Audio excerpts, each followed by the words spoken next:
Hi friends, welcome back to our channel INB jobs info. Friends, ఆంధ్రప్రదేశ్లో national health మిషన్లో భాగంగా 1900 ఉద్యోగాల భర్తీకి నోటిఫికేషన్ అనేది రిలీజ్ కాబోతున్నట్లుగా మీ అందరికీ కూడా నేను ఒక వీడియోలో అయితే చెప్పడం జరిగింది. ఇందులో భాగంగా ఈ ఉద్యోగాలన్నీ కూడా జిల్లాల వారీగా రిలీజ్ చేస్తారని కూడా నేను చెప్పాను. అంతేకాకుండా దీనికి సంబంధించినటువంటి సెలక్షన్ ప్రాసెస్, అదేవిధంగా అప్లై చేసే ప్రాసెస్ అంతా కూడా మనకి last time medical and health department నుంచి ఏ విధంగా నోటిఫికేషన్స్కి అప్లై చేసుకున్నామో అదే విధంగా ఉంటుంది అని కూడా చెప్పాను. ఇప్పుడు దీనికి సంబంధించి మనకి కొన్ని నోటిఫికేషన్స్ అయితే రిలీజ్ కావడం జరిగింది. ఇందులో చాలా రకాల ఉద్యోగాలు అయితే ఉన్నాయి. గతంలో ఉన్నటువంటి ఉద్యోగాలు కూడా ఉన్నాయి, అదేవిధంగా మిగతా వేరే ఉద్యోగాలు కూడా ఉన్నాయి. వీటికి ఏ విధంగా అప్లై చేసుకోవాలి, అదేవిధంగా క్వాలిఫికేషన్స్ ఏంటి, సెలక్షన్ ప్రాసెస్ ఎలా ఉంటుంది, మీ జిల్లాలో ఉద్యోగాల యొక్క నోటిఫికేషన్స్ యొక్క వివరాలు ఏ విధంగా తెలుసుకోవాలి అన్నీ కూడా ఈ వీడియోలో అయితే చెప్తాను. ఇంతవరకు కూడా ఎన్ని జిల్లాల్లో ఈ నోటిఫికేషన్స్ రిలీజ్ అయ్యాయి అనే దానిపై కూడా మీకు ఒక క్లారిటీ అయితే ఇస్తాను. మీరు ఏ జిల్లాకు సంబంధించినటువంటి వ్యక్తి అయినా సరే ఖచ్చితంగా ఈ వీడియోని ఎండ్ వరకు కూడా చూడండి. ఎందుకంటే ఈ వీడియోలో నేను మొత్తం సెలక్షన్ ప్రాసెస్కి సంబంధించినటువంటి వివరాలతో పాటుగా మిగతా చాలా డీటెయిల్స్ అయితే చెప్పబోతున్నాను. ముఖ్యంగా ఏ పోస్టులు ఉన్నాయి, వాటికి సంబంధించినటువంటి క్వాలిఫికేషన్స్ ఏంటి, సెలక్షన్ ప్రాసెస్ ఎలా ఉంటుంది అన్నీ కూడా చెప్తాను. ఎందుకంటే మనకి ప్రతి జిల్లాలో కూడా ఈ నోటిఫికేషన్స్ అయితే రిలీజ్ అవుతాయి. ప్రతి జిల్లాలో కూడా సెలక్షన్ ప్రాసెస్ అనేది సేమ్గా ఉంటుంది, అదేవిధంగా క్వాలిఫికేషన్స్ కూడా సేమ్గా ఉంటుంది, అంతేకాకుండా అప్లై చేసుకునే ప్రాసెస్ కూడా సేమ్గా ఉంటుంది. కాబట్టి ప్రతి నోటిఫికేషన్ కూడా నేను ఏంటి అనే డీటెయిల్స్ అయితే స్టెప్ బై స్టెప్ అయితే చెప్పకపోవచ్చు. ఎందుకంటే నోటిఫికేషన్ అనేది రిలీజ్ అయ్యిందా లేదా, దానికి ఫీజు ఎంత ఉంది అనే వివరాలు అయితే చెప్తాను. కానీ ప్రతి నోటిఫికేషన్లో కూడా క్వాలిఫికేషన్ అనేది చెప్పవలసినటువంటి అవసరం అయితే ఉండదు. కాబట్టి ఈ వీడియోని ఎండ్ వరకు కూడా స్కిప్ చేయకుండా చూడండి. ఖచ్చితంగా ఈ వీడియోని అయితే లైక్ చేసి షేర్ చేయండి. ఎక్కువ మందికి కానీ ఈ వీడియోని రీచ్ చేసినట్లయితే నేను వెంటనే మీకు అప్డేట్స్ అనేవి తీసుకురావడానికి ఉపయోగపడుతుంది. మీ అందరికీ తెలిసిందే, మనకి ఆంధ్రప్రదేశ్లో వైద్య ఆరోగ్య శాఖ నుండి వచ్చినటువంటి నోటిఫికేషన్కి సంబంధించి ఎన్ని నోటిఫికేషన్స్ వచ్చాయో అన్ని నోటిఫికేషన్స్కి కూడా నేను వీడియోస్ చేశాను. ప్రతి చిన్న అప్డేట్ కూడా ఇప్పటి వరకు కూడా చెప్తున్నాను. ఈ నోటిఫికేషన్స్ కూడా ఖచ్చితంగా చెప్తాను, మీరైతే సపోర్ట్ చేయండి. ఇక ఫుల్ డీటెయిల్స్లోకి అయితే వెళ్ళిపోదాం. ముందుగా మీ జిల్లాల్లో నోటిఫికేషన్స్ యొక్క వివరాలు ఎలా తెలుసుకోవాలి అనే దానిపై క్లారిటీ విషయానికి వచ్చినట్లయితే, మీ జిల్లాల్లో నోటిఫికేషన్స్కి తెలుసుకోవడానికి రెండు కారణాలు అయితే చెప్తాను, రెండు వేస్ అయితే. అవి ఏ విధంగా అంటే, ఒకటి డైలీ మీరు వెబ్సైట్ అయితే ఫాలో అవ్వండి, మీ జిల్లాకు సంబంధించినటువంటి వెబ్సైటు. ఇంకొకటి ఏంటంటే, డైలీ మీ జిల్లాకు సంబంధించినటువంటి న్యూస్ పేపర్ని అయితే ఫాలో అవ్వండి. చాలామంది ఈ రెండు మాకు తెలుసు, ఏదైనా కొత్తగా చెప్పండి అని కూడా అడిగే వాళ్ళు ఉంటారు. నేను మొదటి నుంచి కూడా చెప్తున్నాను, ఈ నోటిఫికేషన్స్ ఏవైతే రిలీజ్ అవుతున్నాయో అదే ప్రకారం అయితే మనకు జరుగుతుంది. కేవలం వెబ్సైటు, అదేవిధంగా న్యూస్ పేపర్లో వచ్చేటువంటి అప్డేట్స్ ఫాలో అయ్యే చాలామంది జాబ్స్ అయితే పొందడం అయితే జరిగింది. మన ఛానల్ని ఫాలో అయ్యే చాలామందికి జాబ్స్ అయితే వచ్చాయి. చాలామంది మెయిల్స్ చేశారు, కామెంట్స్ చేశారు, మీరు చేస్తున్నటువంటి వీడియోస్ మాకు ఉపయోగపడ్డాయి అని కూడా చెప్పడం అయితే జరిగింది.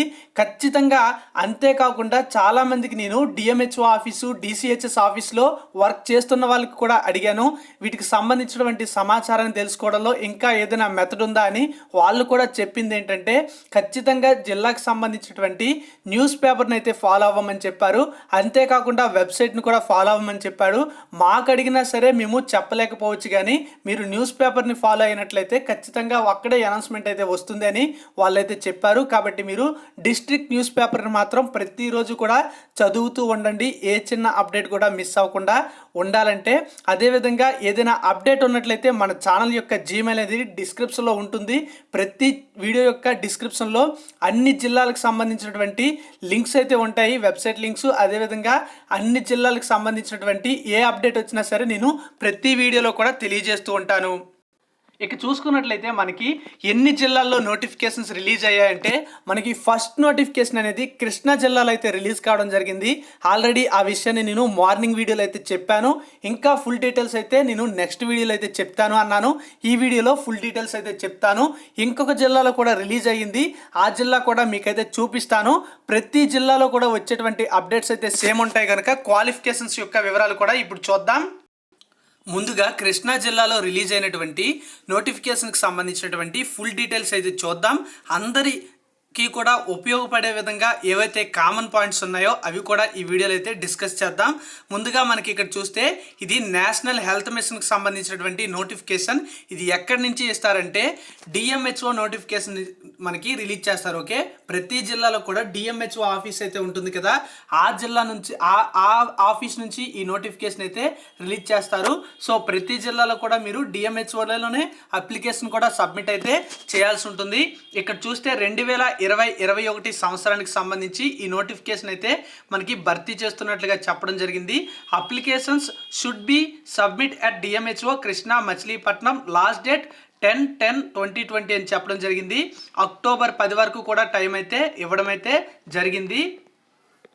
కృష్ణా జిల్లాలో రిలీజ్ అయినటువంటి నోటిఫికేషన్ చూసినట్లయితే మనకి ఇందులో 10th క్లాస్ క్వాలిఫికేషన్స్తో పాటుగా ఇతర క్వాలిఫికేషన్లు అంటే డిగ్రీ క్వాలిఫికేషను, అదేవిధంగా ఎంబీఏ చేసిన వాళ్ళకి కూడా అవకాశాలు అయితే ఉన్నాయి. అదేవిధంగా స్టాఫ్ నర్స్ పోస్టులకి మీ అందరికీ తెలిసిందే జిఎన్ఎం కోర్స్ చేసిన వాళ్ళు ఇలాంటి వాళ్ళకి అవకాశం అయితే ఇస్తారు. ఇప్పుడు చూసుకున్నట్లయితే మనకి ఈ నోటిఫికేషన్ అనేది డిస్ట్రిక్ట్ లెవెల్లో రిలీజ్ అవుతుంది. అంటే డిఎస్సి డిస్ట్రిక్ట్ సెలక్షన్ కమిటీ ద్వారానే ఈ ఉద్యోగాల భర్తీ కూడా జరుగుతుంది. రూల్ ఆఫ్ రిజర్వేషన్కి అనుగుణంగా ఏపీ సబార్డినేట్ సర్వీస్ రూల్స్కి అనుగుణంగా ఈ ఉద్యోగాల భర్తీ అయితే చేస్తారు. మొత్తంగా ఇక్కడ ఉన్నటువంటి పోస్టులు అనేవి చూసుకున్నట్లయితే మనకి 57 రకాల ఉద్యోగాలు అయితే ఉన్నట్లుగా వాళ్ళైతే చెప్తున్నారు. అయితే ఈ 57 రకాల ఉద్యోగాల్లో కొన్ని కామన్ జాబ్స్ కూడా ఉంటాయి. అంటే స్టాఫ్ నర్స్ ఉద్యోగాలే చూసుకున్నట్లయితే ఇక్కడ మనకి సీరియల్ నెంబర్ 11-13 వరకు కూడా సేమ్ స్టాఫ్ నర్స్ ఉద్యోగాలే ఉన్నాయి. అయితే ప్రోగ్రామ్ నేమ్ అనేది చేంజ్ అవుతుంది. అసలు ఈ నేషనల్ హెల్త్ మిషన్లో భాగంగా భర్తీ చేస్తున్నటువంటి ఉద్యోగాల విషయానికి వచ్చినట్లయితే ఇవన్నీ కూడా జాతీయ స్థాయిలో ఇంప్లిమెంటేషన్ అవుతున్నటువంటి పథకాలు ఏవైతే ఉన్నాయో ఆరోగ్యానికి సంబంధించి ఆ పథకాలని ఇంప్లిమెంట్ చేయడానికి మనకి ఈ ఉద్యోగాల భర్తీ అయితే చేస్తున్నారు. కాబట్టి ఇవన్నీ కూడా శాలరీస్ కూడా మనకి సెంట్రల్ లెవెల్లోనే రిలీజ్ అయితే అవుతాయి. శాలరీస్ కూడా కొంచెం హైగా ఉండే అవకాశం అయితే ఉంటుంది. ఇక్కడ స్టాఫ్ నర్స్ ఉద్యోగాలకు చూస్తే 22,500 రూపాయల శాలరీ అయితే చెప్పారు. ఇక్కడ ఎన్సిడి అనే ప్రోగ్రాంలో 8 వేకెన్సీస్ అయితే ఉన్నాయి. అదేవిధంగా ఇక్కడ ఎన్సిడిలో ప్రోగ్రామ్ యూనిట్ నేమ్ని బట్టి మనకి వేకెన్సీస్ కూడా చేంజ్ అయితే అయ్యాయి. ఇక్కడ మీరు దీన్ని కూడా అబ్జర్వ్ అయితే చేయొచ్చు. అంతేకాకుండా ఇక్కడ చూస్తే స్టాఫ్ నర్స్ ఎంహెచ్ అనే ప్రోగ్రాము, అదేవిధంగా సిహెచ్ఐ ప్రోగ్రాము, అంతేకాకుండా ఆర్బిఎస్కే ప్రోగ్రాము, ఇలా చాలా రకాల ప్రోగ్రామ్స్ అయితే ఉన్నాయి. నేషనల్ హెల్త్ మిషన్ అనేది జాతీయ స్థాయి ప్రోగ్రాము. జాతీయ స్థాయిలో ఆరోగ్య పరిరక్షణ కోసం చేపడుతున్నటువంటి ప్రతి పథకం కూడా ఈ నేషనల్ హెల్త్ మిషన్ ద్వారానే ఇంప్లిమెంటేషన్ అయితే చేయబడుతుంది. ఇక్కడ చూస్తే మనకి లాస్ట్ డేటు, అదేవిధంగా అప్లై చేసుకోవడానికి స్టార్టింగ్ డేటు అనే వివరాలు కూడా ఇచ్చారు. అంతేకాకుండా మనం చూస్తే ఇక్కడ సెలక్షన్ ప్రాసెస్ ఏ విధంగా ఉంటుంది అనే దానిపై కూడా క్లారిటీ అయితే ఇవ్వడం జరిగింది.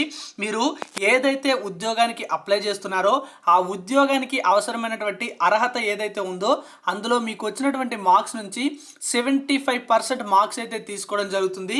ఆ 75% మార్క్స్ ప్రతి ఒక్కరికి కూడా అలానే తీసుకుంటారు.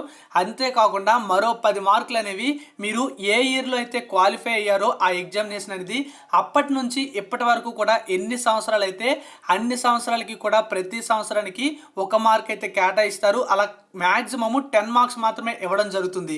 అంతేకాకుండా మరో 15 మార్కులు అయితే మనకి సర్వీస్ ఎవరికైతే ఉంటుందో అంటే గతంలో కాంట్రాక్ట్ బేసిస్లో కానీ అవుట్సోర్సింగ్ విధానంలో కానీ వర్క్ చేస్తున్నట్లయితే వాళ్ళకి 15% మార్కులు అయితే ఇస్తారు. అలా మ్యాక్సిమం 100% మార్క్స్ అయితే మనకి వెయిటేజ్గా తీసుకొని అలా కేటాయించడం అయితే జరుగుతుంది.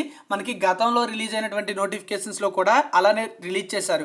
అయితే ఇక్కడ చాలా మందికి డౌట్ అయితే ఉంది. గతంలో ఏవైతే ఉద్యోగాలు రిలీజ్ అయ్యాయో వాళ్ళలో చాలా మందికి ఎక్స్పీరియన్స్ ఉన్న వాళ్ళకే వచ్చాయి, ఈసారి కూడా వాళ్ళకే వస్తాయేమో అని.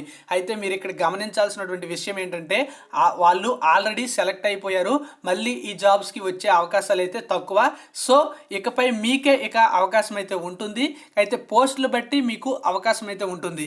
ఇక్కడ చూసుకున్నట్లయితే మనకి లాస్ట్ డేట్ అనేది అక్టోబర్ 10గా ఇవ్వడం అయితే జరిగింది.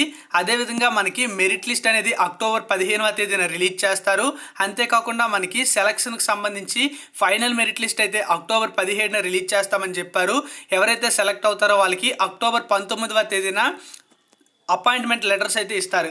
ఉండవలసినటువంటి డాక్యుమెంట్స్ వివరాలకు వచ్చినట్లయితే ఎస్ఎస్సి సర్టిఫికెట్, దాని యొక్క మెమో, ఇంటర్మీడియట్కి సంబంధించినటువంటి మెమోస్, క్వాలిఫైయింగ్ ఎగ్జామినేషన్కి సంబంధించినటువంటి పాస్ సర్టిఫికేట్స్తో పాటుగా మెమోస్ అయితే ఉండాలి. అంతేకాకుండా మీరు క్వాలిఫైయింగ్ ఎగ్జామినేషన్కి సంబంధించి రెన్యువల్ సర్టిఫికేట్స్తో పాటుగా రిజిస్ట్రేషన్ సర్టిఫికేట్స్ అయితే తప్పనిసరిగా ఉండాలి. ఇంటర్న్షిప్ సర్టిఫికేట్ ఏదైనా ఉన్నట్లయితే అది కూడా పెట్టాల్సి ఉంటుంది. లేటెస్ట్ క్యాస్ట్ సర్టిఫికేట్ అయితే పెట్టాలి. అది ఎంఆర్ఓ లేదా తహసీల్దార్ నుంచి తీసుకున్నటువంటిది. లేదా అంతేకాకుండా స్టడీ సర్టిఫికేట్లు 4th నుంచి 10th క్లాస్ అయితే పెట్టాల్సి ఉంటుంది. ఎందుకంటే మీరు లోకల్ జిల్లాకు చెందినటువంటి అభ్యర్థులు అని తెలియజేయడానికి. మీరు కానీ పిహెచ్ క్యాండిడేట్ అయితే సదరం సర్టిఫికేట్ అయితే ఉంటుంది, అది కూడా పెట్టాలి. స్పోర్ట్స్ క్యాండిడేట్ అయితే ఆ సర్టిఫికేట్ కూడా పెట్టాలి. అంతేకాకుండా మీరు ఎక్స్ సర్వీస్ మ్యాన్ అయితే దానికి సంబంధించిన సర్టిఫికేటు, ఒక ఫోటోగ్రాఫ్ అయితే ఉండాలి. ఆ ఫోటోగ్రాఫ్ మనకి సెల్ఫ్ అటెస్టేషన్ అయితే పెట్టుకోమని చెప్పారు. అదేవిధంగా సర్వీస్కి సంబంధించినటువంటి సర్టిఫికేట్ ఉంటే అది కూడా తప్పనిసరిగా మీరు అటాచ్ అయితే చేయాలి ఉంటుంది. ఇంకా చూస్తే అప్లికేషన్ అయితే మీకు ప్రతి జిల్లా వెబ్సైట్లో అయితే పెడతారు. అప్లికేషన్ ఫిలప్ చేయాల్సినటువంటి ప్రాసెస్ అనేది చాలా సింపుల్ ప్రాసెస్ అయితే ఉంటుంది. మీకు నేనైతే చెప్పక్కర్లేదు, ఆల్రెడీ మీరు చాలా అప్లికేషన్స్ అయితే ఇప్పటికే ఫిల్ చేశారు. స్టార్టింగ్లో మాత్రం రిజిస్ట్రేషన్ నెంబర్ అనేది మీరు మాత్రం వేయకండి, ఆఫీస్ వాళ్ళే వేస్తారు. కావాలంటే చూడండి, to be filled by the office అని చెప్పారు. ఇక్కడ మాత్రం మీరు ఏ ఉద్యోగానికి అయితే అప్లై చేస్తున్నారు అనేది ఇక్కడ ఎంటర్ చేయాల్సి ఉంటుంది. ఈ విధంగా మీరు అన్ని డీటెయిల్స్ కూడా ఎంటర్ చేసేవచ్చు. ఇక చూసుకున్నట్లయితే మనకి ఇక్కడ కొన్ని ప్రోగ్రామ్స్లో ఉద్యోగాల భర్తీ అయితే జరుగుతుంది కనుక ఆ ప్రోగ్రాంల వారీగా ఉన్నటువంటి ఉద్యోగాలు ఏంటి, ఆ ఉద్యోగాలకి క్వాలిఫికేషన్స్ ఏంటి, అవి వివరాలు అయితే ఇప్పుడు మనం చూద్దాం. ఇక్కడ చూస్తే స్టాఫ్ నర్స్ ఉద్యోగాలకి చాలామంది అడుగుతున్నారు క్వాలిఫికేషన్ పై. ఇక్కడ చూడండి, క్లియర్గా అయితే మనకు చెప్పడం జరిగింది. జిఎన్ఎం క్వాలిఫికేషన్ అయితే ఇవ్వడం జరిగింది. అదేవిధంగా మనకి రిజిస్ట్రేషన్ కూడా చేసుకొని ఉండాల్సిందే. స్టాఫ్ నర్స్ ఉద్యోగాలకు సంబంధించి ఇక్కడ కూడా ఇచ్చారు, GNM qualification as recognised by the nursing council of India. అదేంటి 2 సార్లు ఇచ్చారు అని అనుకోవద్దు, ప్రోగ్రామ్ నేమ్ని బట్టి మనకి కొన్ని చేంజెస్ అయితే ఉండే అవకాశం అయితే ఉండొచ్చు. ఇక్కడ చూడండి, స్టాఫ్ నర్స్ ఉద్యోగాలకి bachelors degree or diploma in nursing అని అడిగారు. అంటే బీఎస్సీ నర్సింగ్ చేసిన వాళ్ళు ఇక్కడ ఈ ఉద్యోగాలకి అప్లై చేసుకోవచ్చు. అంతేకాకుండా ఫిజిషియన్ లేదా కన్సల్టెంట్ మెడిసిన్ ఉద్యోగాలకి ఎంబీబీఎస్తో లేదా దానికి ఈక్వలెంట్ డిగ్రీ ఏదైనా ఉన్నట్లయితే వాళ్ళు ఎలిజిబుల్ అవుతారు. ప్రతిదీ కూడా మెడికల్ కౌన్సిల్ లేదా పారామెడికల్ కౌన్సిల్లో రిజిస్ట్రేషన్ అయితే తప్పనిసరిగా ఉండాల్సి ఉంటుంది. కన్సల్టెంట్ మెడిసిన్కి ఇక్కడ కూడా ఎండి ఇన్ మెడిసిన్ అయితే అడగడం జరిగింది. స్పెషలిస్ట్ ఉద్యోగాలకు కూడా మనకి ఎండి ఇన్ మెడిసిన్ అయితే అడిగారు. అదేవిధంగా డిజైరబుల్ క్వాలిఫికేషన్ అనేది specialised training in endocrinology or cardiology అని కూడా మనకి ఇక్కడ క్లియర్గా అయితే మెన్షన్ చేశారు. మెడికల్ ఆఫీసర్స్ అన్నింటికి కూడా ఎంబీబీఎస్ లెవెల్లో అయితే క్వాలిఫికేషన్స్ అయితే ఉంటాయి. సో అవి మనం ఇక్కడ చెప్పుకోవాల్సినటువంటి అవసరం లేదు, వాళ్ళు తక్కువగా ఉంటారు చేసిన వాళ్ళు కూడా. ఫైనాన్స్ కమ్ లాజిస్టిక్ కన్సల్టెన్సీ చూస్తే ఇంటర్ సిఏ కానీ, ఇంటర్ ఐసీడబ్ల్యూ కానీ, ఎంకామ్ లేదా ఎంబీఏ చేసిన వాళ్ళు కానీ, ఎంబీఏలో ఫైనాన్స్ లేదా మెటీరియల్ మేనేజ్మెంట్ చేసిన వాళ్ళు కానీ అప్లై చేసుకోవచ్చు. విత్ కంప్యూటర్ నాలెడ్జ్ అయితే తప్పనిసరిగా ఉండాలి. ఇక్కడ డిజైరబుల్ క్వాలిఫికేషన్స్ అయితే 5 years ఎక్స్పీరియన్స్ అయితే అడిగారు. అది డిజైరబుల్ కనుక మనకి ప్రిఫరెన్స్ అయితే ఇస్తారు, ఉన్నట్లయితే లేకపోయినా సరే పర్వాలేదు. డేటా ఎంట్రీ ఆపరేటర్ ఉద్యోగాలు కూడా ఉన్నాయి. వాటికి చూస్తే డిగ్రీ క్వాలిఫికేషన్ అయితే అడిగారు. గ్రాడ్యుయేషన్తో పాటుగా మనకి 1 year diploma in computer application అయితే అడిగారంటే కంప్యూటర్స్లో మీరు 1 year సర్టిఫికేట్ కోర్స్ ఏదైనా చేసి ఉండాలి. అదేవిధంగా టైపింగ్లో పెర్ మినిట్కి మీరు 40 words అయితే టైప్ చేసే ఎక్స్పీరియన్స్ అయితే ఉండాలి. అంతేకాకుండా డేటా ఎంట్రీ ఆపరేటర్కి సంబంధించి మనకి ఇక్కడ 2 types అయితే మనకి ఇక్కడ మెన్షన్ చేశారు. ఇంకా సైకాలజిస్ట్కి చూస్తే post graduate degree in psychology అయితే అడిగారు. లేదన్నట్లయితే MSW or graduate in psychology చేసినా సరే అప్లై అయితే చేసుకోవచ్చు. లేదా ట్రైనింగ్ ఇన్ కౌన్సిలింగ్ కూడా అడిగారు. స్టాఫ్ నర్సెస్ చూస్తే bachelors degree or diploma in nursing. So ఇక్కడ కూడా ఇది NPHCE ప్రోగ్రామ్ అనమాట. ఇంకా మల్టీ రీహాబిలిటేషన్ వర్కర్కి 10+2 లేదన్నట్లయితే దానికి సమానమైనటువంటి ఈక్వలెంట్ క్వాలిఫికేషన్ అయితే సరిపోతుంది. 1.5 year certificate course of multi rehabilitation course అయితే ఉంటుంది. ఆ కోర్స్ చేసిన వాళ్ళు ఇంటర్తో పాటుగా చేస్తున్నట్లయితే ఎలిజిబుల్ అవుతారు. కన్సల్టెంట్స్ ఫర్ NPPCE అనే జాబ్స్ చూస్తే ఇక్కడ కూడా మనకి మెడికల్ పర్సన్ అయితే అడిగారు. ఇంకా ఇందులో చూస్తే బయోకెమిస్ట్రీ చేసిన వాళ్ళు కానీ, పబ్లిక్ హెల్త్లో మైక్రోబయాలజీ చేసిన కానీ, ప్యాథాలజీ చేసిన వాళ్ళు కానీ, కమ్యూనిటీ రిసోర్స్ మేనేజ్మెంట్ చేసిన వాళ్ళు కానీ, ఎన్విరాన్మెంట్ హెల్త్ ఆర్ ఈక్వలెంట్ చేసిన వాళ్ళు కానీ, అదేవిధంగా చూసుకున్నట్లయితే ఇక్కడ నాన్ మెడికల్ పర్సన్ అయినా సరే మైక్రోబయాలజీ చేసిన వాళ్ళు, మాలిక్యులర్ బయాలజీ చేసిన వాళ్ళు, లైఫ్ సైన్సెస్లో ఎవరైనా సరే చదివిన వాళ్ళు కానీ, public health, community resource are equivalent ఇలాంటి క్వాలిఫికేషన్స్ అయితే ఉంటాయి. అవి చేసిన వాళ్ళు కానీ ఎలిజిబుల్ అవుతారు. డెంటల్ హైజినిస్ట్కి చూస్తే మనకి 10+2తో పాటుగా డిప్లొమా ఇన్ డెంటల్ టెక్నీషియన్ కానీ, డెంటల్ హైజినిస్ట్ కానీ, డెంటల్ మెకానిక్ కోర్స్ చేసిన వాళ్ళు కానీ ఎలిజిబుల్ అయితే అవ్వడం అయితే జరుగుతుంది. సో ఈ విధంగా మనకి ఈ ఏదైతే ఉందో ఎన్సిటి ప్రోగ్రాము దానికి సంబంధించినటువంటి క్వాలిఫికేషన్స్ ఇవి. ఇక ఆర్బిఎస్కేకి సంబంధించినటువంటి క్వాలిఫికేషన్ వివరాలకు వచ్చినట్లయితే మనకి పీడియాట్రిషియన్ పోస్ట్కి చూస్తే ఎండి అయితే అడిగారు, మెడికల్ ఆఫీసర్కి ఎంబీబీఎస్ అడిగారు, ఆడియాలజిస్ట్కి bachelors degree in speech and language pathology అయితే అడగడం జరిగింది. స్టాఫ్ నర్స్ ఉద్యోగాలకి ఇక్కడ కూడా జిఎన్ఎం కోర్స్ చేసిన వాళ్ళు ఎలిజిబుల్ అయితే అవుతారు. ల్యాబ్ టెక్నీషియన్కి డిఎంఎల్టీ కోర్స్ చేసిన వాళ్ళు ఎలిజిబుల్ అయితే అవుతారు. అంతేకాకుండా మనకి డెంటల్ హైజినిస్ట్ పోస్ట్కి డెంటల్ హైజినిస్ట్ సర్టిఫికేట్ అయితే ఉండాలి. డిఈఐసి మేనేజర్కి దానికి సంబంధించి rehabilitation administration approved by the course అయితే ఒకటి ఉంటుంది. ఆ క్వాలిఫికేషన్ ఉన్న వాళ్ళు అప్లై అయితే చేసుకోవచ్చు. లేదన్నట్లయితే బీఎస్సీ నర్సింగ్ చేసిన వాళ్ళు కూడా అప్లై చేసుకోవచ్చు అని మనకి ఇక్కడ క్లియర్గా అయితే మెన్షన్ చేశారు. ఒకసారి చెక్ చేసుకోవచ్చు మీరు. Health management from a recognised reputed institution with 1 year relevant experience ఏదైనా ఉన్నా సరే అప్లై అయితే చేసుకోవచ్చు. ఇదే ఎన్హెచ్ఎం నోటిఫికేషన్కి సంబంధించి ఆర్ఎన్టీసీపీ ప్రోగ్రాంలో భాగంగా మనకి ట్యూబరిక్యులోసిస్ హెల్త్ విజిటర్ జాబ్స్ అయితే భర్తీ అవుతున్నాయి. ఇది చూస్తే డిగ్రీ చేసిన వాళ్ళైనా అప్లై చేసుకోవచ్చు. లేదన్నట్లయితే ఇంటర్మీడియట్ చేసిన వాళ్ళు కానీ ఆ ఇంటర్మీడియట్తో పాటుగా MPW, LHV, ANM, health worker courses ఏమైనా చేస్తే వాళ్ళు కూడా అప్లై చేసుకోవచ్చు. లేకపోతే tuberculosis health visitors recognised course అయితే ఉంటుంది, వాళ్ళు కూడా అప్లై చేసుకోవచ్చు. ఈ 3 క్వాలిఫికేషన్స్లో ఏ ఒక్క క్వాలిఫికేషన్ కలిగి ఉండి మీకు కంప్యూటర్ అప్లికేషన్స్లో సర్టిఫికేట్ ఉంటే ఈ ఉద్యోగానికి ఎలిజిబుల్ అయితే అవుతారు. ఒకసారి దీనికి కూడా కామన్ డిగ్రీ చేసిన వాళ్ళు అయితే ఎలిజిబిలిటీ ఉంటారు. ఇక చూసుకున్నట్లయితే మరో జిల్లాలో నోటిఫికేషన్ అనేది రిలీజ్ అయ్యింది అని చెప్పాను కదా. ఈ జిల్లాలో మనకి నెల్లూరు జిల్లాలో అయితే రిలీజ్ కావడం జరిగింది. ఇది కూడా మనకి డిఎంహెచ్ఓ ఆఫీస్ నుంచే వచ్చింది. నేషనల్ హెల్త్ మిషన్లో భాగంగానే ఇక్కడ కూడా ఉద్యోగాల భర్తీ అయితే జరుగుతుంది. ఇక్కడ కూడా చివరి తేదీ చూసుకున్నట్లయితే మనకి అక్టోబర్ 10 వరకు కూడా మనకి వీళ్ళైతే అప్లికేషన్స్ని రిసీవ్ చేసుకోవడం అయితే జరుగుతుంది. అయితే ఇక్కడ మీరు గమనించాల్సినటువంటి విషయం ఏంటంటే మనకి గతంలో కృష్ణా జిల్లాకు సంబంధించిన నోటిఫికేషన్లో ఎటువంటి ఫీజు కూడా మెన్షన్ చేయలేదు. కానీ ఈ నెల్లూరు జిల్లాలో మనకి ఫీజు అనేది మెన్షన్ చేశారు. కాబట్టి ప్రతి జిల్లాలో కూడా జిల్లాకు సంబంధించినటువంటి కామన్ పాయింట్స్ ఏవైతే ఉంటాయో క్వాలిఫికేషన్స్ అన్నీ కూడా ఈక్వల్గానే ఉంటాయి. బట్ ఫీజు అనేది చేంజ్ అయ్యే అవకాశం అయితే ఉంటుంది. కొన్ని జిల్లాల్లో ఫీజు పూర్తిగా ఉండకపోవచ్చు. ఇక్కడ చూస్తే మనకి ఇది డీడీ అయితే తీయాల్సి ఉంటుంది. ఈ డీడీ అనేది మీరు DMHO Nellore payable at Nellore అనే పేరు మీద అయితే తీయాలి. అక్టోబర్ 10వ తేదీలో అయితే తీసి మీరు అప్లికేషన్ అయితే సబ్మిట్ అయితే చేయాలి. అప్లికేషన్ ఎక్కడ సబ్మిట్ చేయాలంటే డిఎంహెచ్ఓ ఆఫీస్ నెల్లూరులో అయితే సబ్మిట్ చేయాల్సి ఉంటుంది. ఇక్కడ కూడా చూస్తే మనకి సేమ్ అలానే క్వాలిఫికేషన్స్ అయితే ఉంటాయి. ఇక్కడ శాలరీలు కూడా డిఫరెంట్గా ఏమీ ఉండవు, సేమ్ శాలరీస్ అయితే ఉంటాయి. అయితే ఇక్కడ మనకి స్పెషలిస్ట్ అబ్స్ట్రాక్సిస్ అండ్ గైనకాలజీకి సంబంధించి ఆ ఎంబీబీఎస్లో గైనకాలజీ చేసిన వాళ్ళు అప్లై అయితే చేసుకోవచ్చు. 1 lakh శాలరీ అయితే ఇస్తారు. ఆ విధంగా మనకి ఈ మెడికల్ ఆఫీస్కి సంబంధించి ఎంబీబీఎస్ కోర్స్ అయితే చెప్పడం అయితే జరిగింది. అయితే ఫిజియోథెరపిస్ట్ ఉద్యోగం చూస్తే ఇక్కడ bachelor of degree in physiotherapy ఎవరైనా చేస్తున్నట్లయితే వాళ్ళు అప్లై చేసుకోవచ్చు. 30,387 రూపాయలు అయితే శాలరీ ఇస్తారు. స్టాఫ్ నర్స్ చూస్తే మనకి ఇక్కడ జనరల్ నర్సింగ్ కానీ మిడ్వైఫరీ కోర్స్ చేసిన వాళ్ళు కానీ అప్లై అయితే చేసుకోవచ్చు. సైకాలజిస్ట్కి మనకి master of degree in child psychology course చేసిన వాళ్ళు అప్లై చేసుకోవచ్చు. ల్యాబ్ టెక్నీషియన్కి ఇంటర్తో పాటుగా డిఎంఎల్టీ కోర్స్ చేసిన వాళ్ళు అప్లై చేసుకోవచ్చు. అంతేకాకుండా ఇంటర్ వొకేషనల్లో 1 year అప్రెంటిస్షిప్ కోర్స్ చేసి ఎవరైనా సరే ల్యాబ్ టెక్నీషియన్ కోర్స్ చేసినట్లయితే వాళ్ళు కూడా ఎలిజిబుల్ అయితే అవుతారు. అన్నీ కూడా మనకి ఇక్కడ చూస్తే డిఫరెంట్ వేకెన్సీస్ అయితే భర్తీ చేస్తున్నారు ప్రతి జిల్లాలో అని మనకి ఇక్కడ అర్థమవుతుంది. ఆడియాలజిస్ట్ పోస్ట్కి ఆల్రెడీ కృష్ణా జిల్లాలో చెప్పాను, మెడికల్ ఆఫీసర్ పోస్ట్కి ఆల్రెడీ చెప్పడం జరిగింది. బీడిఎస్ అయితే క్వాలిఫికేషన్ అయితే అవసరమైతే ఉంటుంది. అంతేకాకుండా మనకి సోషల్ వర్కర్ పోస్ట్ అయితే ఇక్కడ ఉంది చూడండి. Post graduate in MSW or MA social work ఎవరైనా చేస్తుంటే వాళ్ళు ఎలిజిబుల్ అవుతారు. 16,538 రూపాయల శాలరీ అయితే ఇవ్వడం జరుగుతుంది. డెంటల్ టెక్నీషియన్కి ఇంటర్మీడియట్ సైన్స్ గ్రూప్తో పాటుగా మనకి డెంటల్ టెక్నీషియన్లో డిప్లొమా ఏదైనా చేస్తున్నట్లయితే వాళ్ళు ఎలిజిబుల్ అవుతారు. అంతేకాకుండా మనకి support staff and security staff చూస్తే 5th క్లాస్ పాస్ అయిన వాళ్ళు ఎలిజిబుల్ అవుతారు. ఓన్లీ ఫిమేల్ క్యాండిడేట్స్ మాత్రమే ఇక్కడ అప్లై చేసుకోవచ్చు అని మాత్రం చెప్పడం అయితే జరిగింది. సైకియాట్రిస్ట్కి medical graduate and MD in psychiatry చేసిన వాళ్ళు ఎలిజిబుల్ అవుతారు.